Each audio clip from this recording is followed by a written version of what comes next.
কি হচ্ছে খাগড়াছড়িতে? অনুসন্ধানে বেরিয়ে এলো চাঞ্চল্যকর ঘটনা। খাগড়াছড়ি এক সময়ের শান্ত পাহাড়ি জনপদ আজ অশান্তির দোলাচলে, যেন অদৃশ্য কারো অদৃশ্য সুতোয় টানাটানির খেলা। কি হচ্ছে খাগড়াছড়িতে? কেন রাত দিন দগদগে আতঙ্ক ছড়িয়ে পড়ছে পাহাড়ি জনপদ? এই প্রশ্ন আজ শুধু পাহাড়ি মানুষের নয়, বরং পুরো দেশের মানুষের মনে জন্ম দিয়েছে এক গভীর কৌতূহল।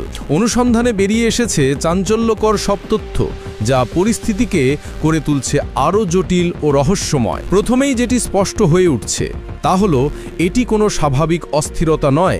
দীর্ঘদিন ধরে গোপনে পরিকল্পিতভাবে পার্বত্য চট্টগ্রামে অস্থিতিশীল পরিস্থিতি তৈরির চেষ্টা চালিয়ে আসছে একাধিক পক্ষ। অভিযোগ উঠেছে, কারো কারো ইন্ধনেই এই ঘটনাগুলো ঘটছে। স্থানীয় সূত্র বলছে, প্রতিবেশী দেশের গোয়েন্দা সংস্থাগুলো ঘোলা পানিতে মাছ শিকার করার কৌশল নিচ্ছে। বিশেষ করে মিয়ানমার ভিত্তিক বিদ্রোহী গোষ্ঠীগুলোকে পেছন থেকে মদদ দিয়ে সীমান্ত অঞ্চলে তীব্র অনিশ্চয়তা তৈরি করা হচ্ছে। রাজধানীর পুরান রমনা চত্বরে সম্প্রতি আয়োজিত এক অনুষ্ঠানে প্রধান অতিথি স্বরাষ্ট্র উপদেষ্টার বক্তব্য শেষে সাংবাদিকদের প্রশ্নের উত্তরে সংকটের ইঙ্গিত পাওয়া যায়। সেখানে তিনি স্বীকার করেন, দেশের জন্য গভীর সংকট তৈরি হচ্ছে এবং অচিরেই আরও কঠিন সময় আসতে পারে। শুধু রাজনৈতিক সংকট নয়, এর সঙ্গে জড়িয়ে আছে আন্তর্জাতিক স্বার্থের জটিল টানাপোড়েন। ভাষাভাষ্য গোপন নথি বিশ্লেষণেও মিলছে টাকি চিত্র। দেখা যাচ্ছে, গত কয়েক বছরে পরিকল্পিতভাবে পার্বত্য চট্টগ্রামে বিশৃঙ্খলা তৈরি করার চেষ্টা চলছে।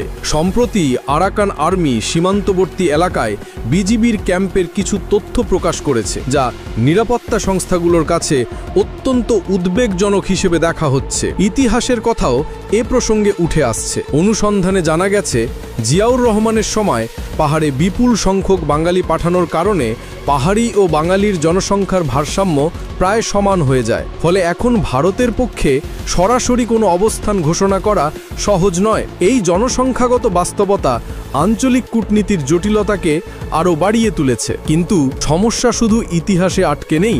বর্তমানেই দেখা যাচ্ছে ভয়াবহ সহিংসতার চিত্র। আন্দোলনকারীরা বিভিন্ন জায়গায় আইন শৃঙ্খলা বাহিনীর সঙ্গে সংঘর্ষে জড়াচ্ছে। ইট পাটকেল নিক্ষেপ, অগ্নিসংযোগ, সশস্ত্র হামলার ঘটনাও ঘটছে। রবিবারের সংঘর্ষে প্রাণ হারিয়েছেন ৩ জন। সেনা ও পুলিশ সদস্য সহ অন্তত ২১ জন আহত হয়েছেন, যাদের মধ্যে অনেকেই গুরুতর অবস্থায় হাসপাতালে চিকিৎসাধীন। গত ১০ দিনের খাগড়াছড়ি যেন এক রক্তাক্ত অধ্যায়ের সাক্ষী। নতুন করে অস্থিরতা তৈরির পেছনে কারা আছে সেটি খুঁজে বের করা এখন সময়ের দাবি। পাহাড়ি ও বাঙালি জনগোষ্ঠীর মধ্যে দূরত্ব বাড়িয়ে দিয়ে একটি শক্তিশালী চক্র পার্বত্য চট্টগ্রামকে অস্থিতিশীল করার অপচেষ্টা চালাচ্ছে। কিন্তু এর লক্ষ্য কি? কার স্বার্থে এই রক্তপাত? স্থানীয় প্রশাসনের ভূমিকা নিয়েও উঠছে প্রশ্ন।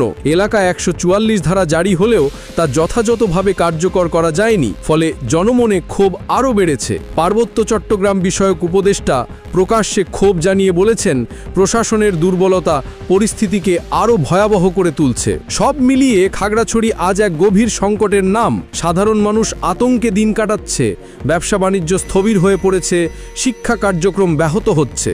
অথচ এই পরিস্থিতি থেকে উত্তরণের কোনো স্পষ্ট রূপরেখা এখনও সামনে আসেনি। রহস্যময় সব ইঙ্গিত আর চাঞ্চল্যকর তথ্যের ভিড়ে প্রশ্নটা ঘুরে ফিরে আবারও সামনে আসে, কি হচ্ছে খাগড়াছড়িতে? এই অস্থিরতার প্রকৃত নায়ক খলনায়ক কারা? উত্তর খোঁজার চেষ্টা চলছে, কিন্তু প্রতিটি উত্তর যেন নতুন করে জন্ম দিচ্ছে আরও অজানা প্রশ্নের।